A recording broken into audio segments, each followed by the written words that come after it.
I have so many topics that I want to talk about, but I feel like there's so much that if I edit them the way I've been doing, I'm never going to get a chance to get to all of them. So I'm going to just start doing this series. Not, I guess not even a series. It's like a style of video where I just talk unscripted, minimally edited, and that way I can just get these things out of my mind. The first thing I'm going to start with is monoculture. We used to have this thing where everyone would watch the same shows and listen to the same music. And we just don't have that anymore. Everything's really fragmented. So, for example, when I was young, like a kid in the 2000s, and things were already fragmenting at this time, but it was not nearly as bad. So, for example, when I was a kid, there were maybe 5 local channels. And everyone would go through their day, school or work, and then you would have this thing called prime time. They still have it, obviously, but what it meant was that everyone was home, so everyone would watch the same things.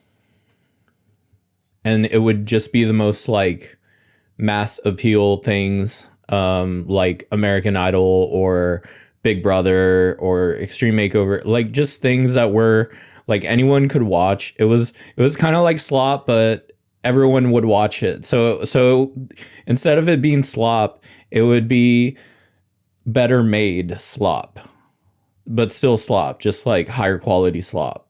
Cause everyone was watching it. They could put ads on it. It had a budget, but now, over time, things got more fragmented, starting with, in my opinion, satellite cable. I mean, there was cable, but then stuff like DirecTV came around, and it was just so much on there to watch. And in the 2000s, I would say not everyone had satellite. I would say that maybe about 50% of people had access to that much choice in what they wanted to see. And to me, that's where it kind of started. And then YouTube came around, but in the 2000s, it wasn't nearly as big as it is now. Not even a fraction as big. It was just a cool little thing to upload clips and little videos, less than 5 minutes. It would be clips of movies too, and really shitty music sound quality. And so YouTube wasn't really fragmenting the culture like it is now. These days, there's so much to watch and to listen to. For example, I mean, there's you could go on TikTok, you could go on Twitter, you could go every social media website now has its own videos, and it really just wants you to stay on there all day. So people just kind of pick one, and it's almost there's the 5 channels, but we used to have, but now you can pick what you're watching within those 5 channels. You're choosing the programming, and or an algorithm's choosing it for you, let's be honest. And everyone's just on something different, and and that is what's really fragmenting the culture, because back then everyone would watch the same shows, so everyone would be talking about the same things, and maybe it was easier to program the narrative of people's thoughts. Now it's so it's almost you're choosing what reality you want to live in, and that's why everyone lives in such different realities. And it's one of the reasons this country is so spread apart, like not just politically but ideologically. Our belief systems are starting to like change. Even Christianity, I would say, like, is very denominational, and it's been for like a very long time, obviously. But I think even now there's people within the same denomination who even like they could believe totally different things, and they just call themselves that denomination. And I don't know, I was just thinking the other day about how we used to just all talk about, like, these used to be called like water cooler shows, because people would go to work the next day and talk about, like, hey, did you see on American Idol, like, Clay Aiken or whatever, you know? And that just doesn't exist.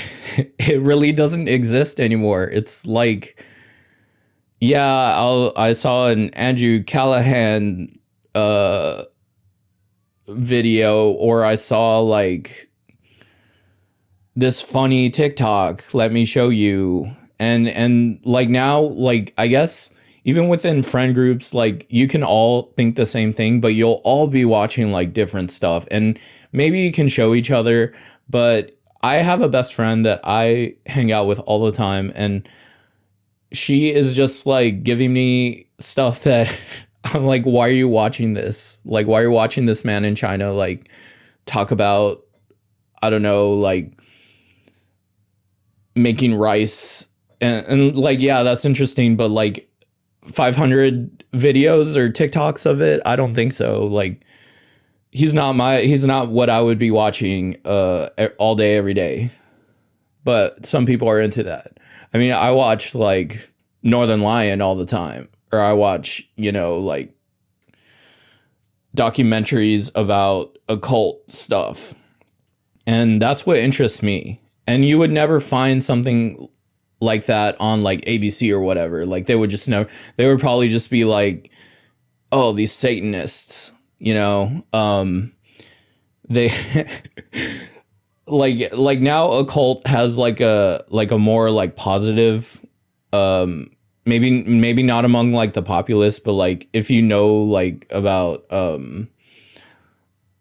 maybe not conspiracy, but just hidden meanings within symbols, like being into symbolism, like noticing that in storytelling and media, like I think that's very I think it's good to know, because a lot of the time people are trying to put out a message and they have to do it symbolically, you know, but that kind of stuff would never be put through on like the normal channels that we used to have, like the 5 channels. You would have to go like surf the web and find weird little like forums or like groups or like websites with like information. I think my favorite time of the internet was when it was very like everyone was making their own website like somewhere on the internet, and I don't even know how people would find them. I guess search engines, but you really could. I used to just go on Google and like treat it like how people treat ChatGPT right now. I would just type in a question and it would take you to like a very specific website of like what you wanted to see. And it kind of loops back around to like how the internet fragmented things, but like that was a fun way of doing it, because you actually had to go in on your computer or on your like cell phone with like the rudimentary ass like browser it used to have in the 2000s and look for what you wanted to know about. But now, like people love to say like on Twitter, I'm learning this against my will. Like, I don't care what a clavicular is. I'm learning about the fucking saga that's going on. Or like Octuo was all over the internet in 2024 unasked for. And like there are things that become part of the monoculture, but I feel like now it's like a yearly thing. Like Haktua like was 2024. I don't even know, like Brat also was very like monoculture, but you just get like little glimpses of this stuff, like Barbenheimer and stuff. It's not. It's very different. It's an ongoing thing. Maybe lasts like a year. Shows were kind of like that back then, but like there was a team of writers. There was like a whole production behind what people were watching, and like I do miss that. And Netflix, God bless them, they're trying to do that, but they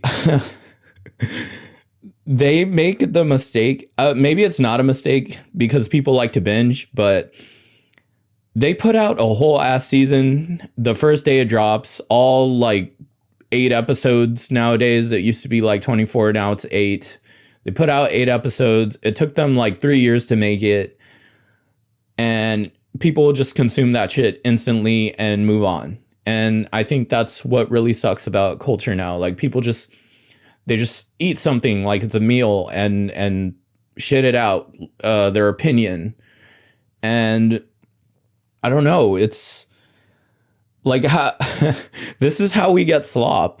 This is where slop comes from. The people are creatively bankrupt. They don't have the time to like formulate good stuff because there's no money in that anymore. There isn't just 5 channels of information that everyone's plugged into that gets all the ads, all the ad money, like gets a budget. Now everything is just like you can make something very well made and very well written, and it just gets like eaten. It just gets like slurped up, like vacuumed up by a person's mind, and it's forgotten about in a week. And some of the streaming services besides Netflix are like, okay, let's release this thing like every other week, but I love to binge. I am part of the problem. I will wait for like a season of a show that I'm interested to end. That way I could just like binge it up. So I am part of the problem, but it's really like a systemic issue. And people usually use that phrase in social contexts and like they talk about injustice, but I'm talking about media. I'm using that term for media right now. And it really is like a big injustice to like what people are putting into their heads. Like the worst things are the easiest to consume. Like I would say there are good things on TikTok, but like not everyone's watching like TikToks to be informed, to like see eyes on the ground, like events. A lot of people are just watching like dumb shit. Like it was like that on YouTube. I mean, there was like, what was that guy's name? Like Rice Gum, like Logan Paul, like that whole era in the 2010s. Like slop has always been around, and it just gets worse and worse. Like the more granular you can make your media, like Vine was good because the constraint was making people think hard about how can I fit how can I fit a whole ass skit into like 6 seconds, and that was a creative like boundary. But TikToks now are like so fucking long, but they're also short. They're not long enough to like really be informative, but they're short enough to like kind of just whiz right by you. Like you can just watch it. Like it satisfies the little dopamine urge that people have. I don't know like where we can go from here. It just seems like this is like the max like slopification. They tried making shows like on like a TikTok, I guess, wavelength. It was called like Quibi. It would be like a show, but it would be like, I don't know, like 5 minutes long. And that's how long the episodes are. And that's not too far from like, let's say an episode of Adventure Time is like 10 minutes. But the format didn't work for whatever reason. Like people like TikToks because they seem organic, even though like if you don't watch TikToks, they're obviously the most like fake shit you've ever seen. But they're organic because people make them themselves with their phone. Even there could be a whole ass production, like let's say like the Paul brothers, when they make TikToks, there's a whole production behind it. Mr. Beast too, like just, but the fact that a person nowhere can be their own production like media company is a cool thing. I'm not trying to say like everything is so bad now. Like it's just more like we lost something and now we've gained these other things, and like we don't have to rely on legacy media to give us or feed us like just the shows everyone's watching, and you yourself can be a creator. I'm doing it right now, but I do kind of miss having a little bit of a, just a show everyone's watching, a competition or reality show. I really enjoyed what, like, maybe this is not the right audience. I really enjoyed the Love Island USA like season that came out like maybe last year. I was watching that, and like my whole friend group, I mean they are LGBT, so like they were eating that shit up. But I also really enjoyed watching Love Island, and it was cool to have a show that all of your friends are finally like watching, and we're all watching it together, and we can all talk about it and just talk shit about the same people we don't like, or like, oh, I like this character. Well, they're real people, but like, I like this person. I don't like this person. Like, this dynamic's crazy. Did you see what happened like in that challenge? And yeah, that's the thing I miss. That's what I'm trying to get here. That's like, that only happens every so often. It used to be that was just like the norm. That was the norm. And there were bad things about back then too. Like, for instance, like before being able to have on demand, like what you wanted to see, like right now you could go on streaming services, you can see things as you want to see them. But back then you literally had to be there at the right time. Like they would give out these little pamphlets called TV Guide, and it was just a whole schedule for like a month of every channel, every like cable channel, every the major networks, and it would give you the entire production schedule, and like the down to like the hour of the minute maybe of like when we were going to be able to watch this show. So like if you wanted to see American Idol, you would go on your TV Guide, like a little fucking booklet, and look up like, oh, American Idol, it's going to be on this channel at this time every Tuesday. I need to get my ass home. Like, I need to watch this because that's what everyone's talking about. I can't miss it. I'm going to be home. Or alternatively, if you really couldn't be home, you would have this fucking machine under your TV called a VCR that you could put in a VHS, which was a cassette tape.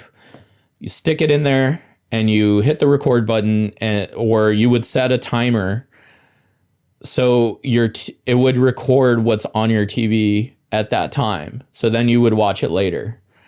But you literally had to buy like the cassette, which was like a thing of data that it was very limited, but you could record over it. And that's what a lot of people did. They had like all these cassettes of like recorded shows, and you just had like it took up space. It was big. It was like VHSs are like the size of a book. I'm sure everyone's seen one. And you would have like shelves. Some people, I guess if you were rich, you would have like a shelf of like shit you recorded. Like maybe you recorded all of The Sopranos, and and you just have like your own recordings on the VHS with all the commercials and shit. I mean, Sopranos was on HBO, so there were no commercials, but like any show you recorded, you would have that, you would have the commercials. So it was like people still upload those on YouTube like nowadays. Like you can even, people are even nostalgic for the commercials. So you will see a lot of compilations of like 2000s commercials.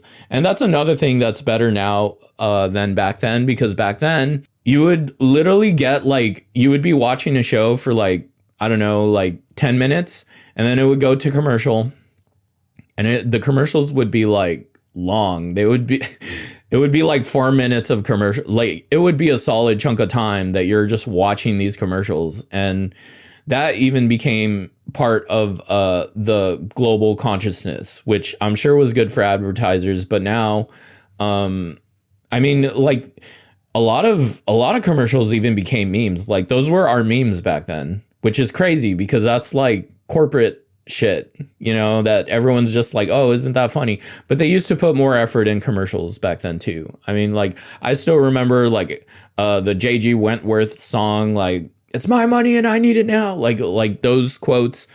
That was a big like meme back then. There's like other stuff too. And you know, the Meow Mix song. I'm not going to sing that. But like now it memes have kind of taken a similar trajectory too. I remember, in like, not to get off topic, but it is a subtopic of the monoculture. There used to be like a meme monoculture called Advice Animals, and before that was like the demotivational posters. I mean, they were just like little jokes someone would make within a format.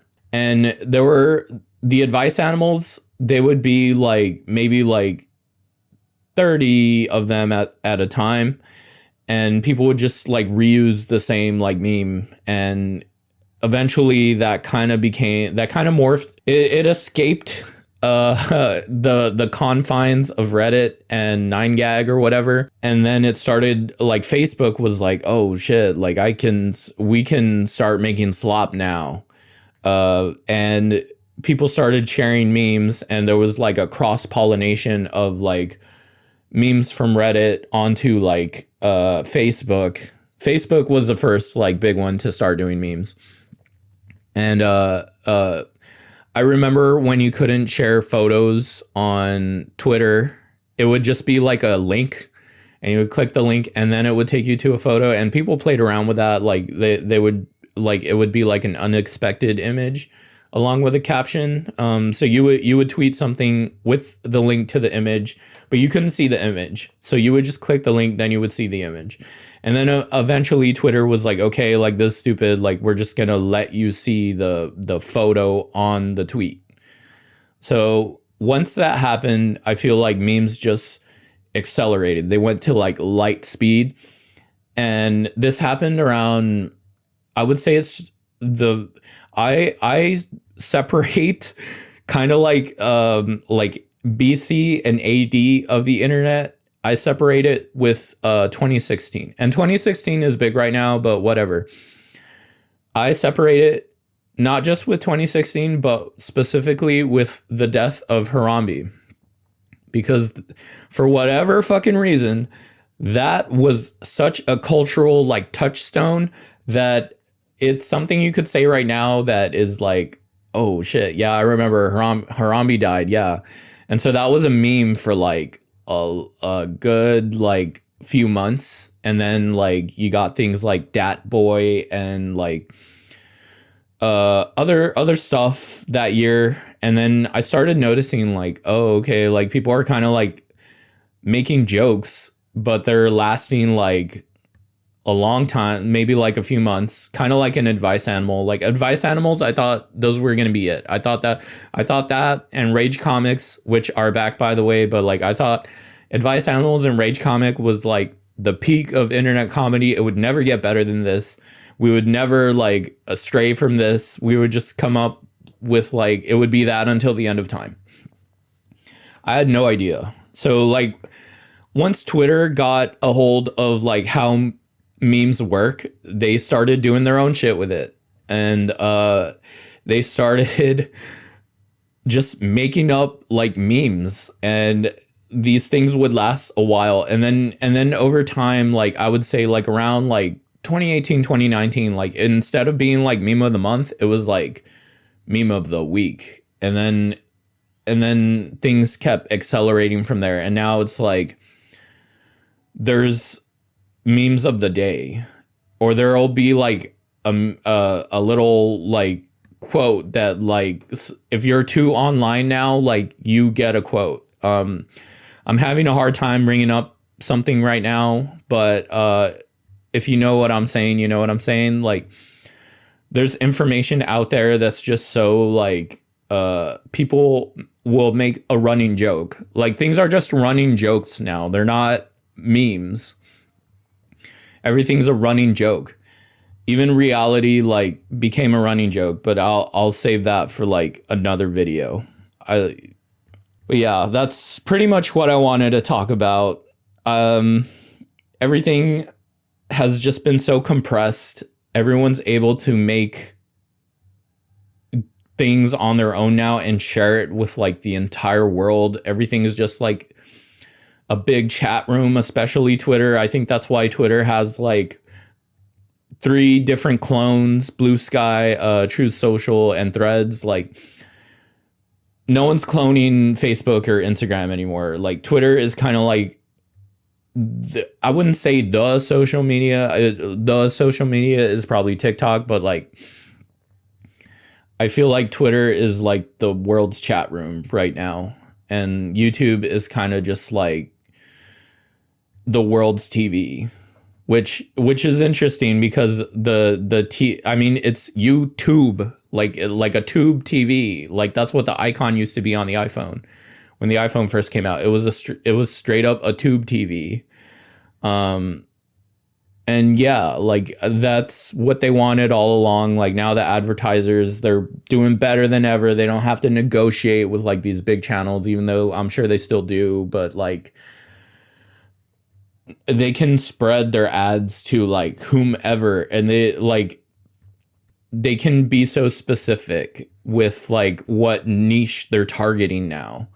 Like depending on like, oh, you're into like makeup, like okay, let's send makeup ads that way. Oh, you're into like remote control cars, I have a remote control car business, and now I have like access to all these people I know are into that.